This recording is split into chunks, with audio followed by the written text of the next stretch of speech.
Back on November 30th, 2021, I played CaveStory for the very first time. I didn't know much of anything, going in as blind as I could, and I'm so glad that I did, because it soon became one of my favorite games of all time. Right off the bat, I was hit by its charming visuals, and soon after, beautiful chiptune tunes. Movement felt great too, which is essential for any game, especially for a platformer slash Metroidvania. With those elements alone, I knew I had my hands on something special. I was caught off guard by having to interact with doors and pickups by pressing down, but I found it endearing like almost everything else in the game. Shooting my way through the first cave was such a pleasant delight. Situating myself with the satisfying experience system made me excited to see what else was in store. Fuck the troll door though. Meeting the Mimiga and exploring their village was so good. I adored their cute little portraits and oh my gosh, bad guys! I am a big sucker for villains, more so than the heroes in games and other media from time to time. So the first time meeting Balrog and Misery was very important for making me care about them or not. Luckily, Pixel is a competent developer and made me instantly love Balrog's silly nature and Misery's mysterious demeanor. Why she be floating?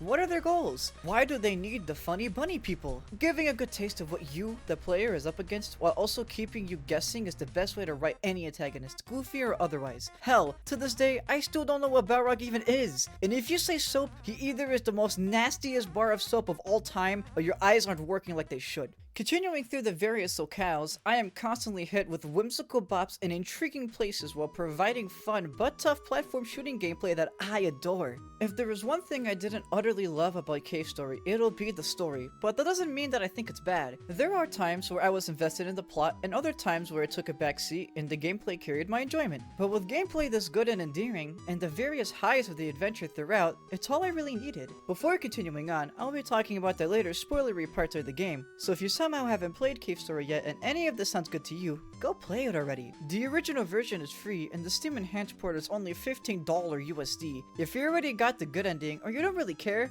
on with the FUCK BATTLES is hard! Seriously, some final parts of the game will kick your ass, but the final boss for the good ending is really difficult, yet it's so good. I often find myself not caring too much about boss fights in most games, but CaveStory's bosses are all engaging and fun to fight. None feel BS nor boring. They are challenging and make you feel on top of the world for mastering them. I have distinct memories of fighting Toriko, Monster X, the Core, Misery, the Doctor, and of course, Ballbuster 9000. But no matter how many times I play this game and defeat them, I still feel amazing. That's what good boss fights should make you feel. Speaking of distinct memories, every place is memorable in some sort of way. However, I will never forget how cool yet strange it felt climbing up the outer wall. Something about it made me feel like I shouldn't be there, but that sense of something wrong felt so right. With CaveStory being a Metroidvania, there are secrets galore and boy do they feel great to find. From the Bubbling to Curly's Panties, which unlocks a whole ass game mode where Curly and Quote switch places, it's just amazing.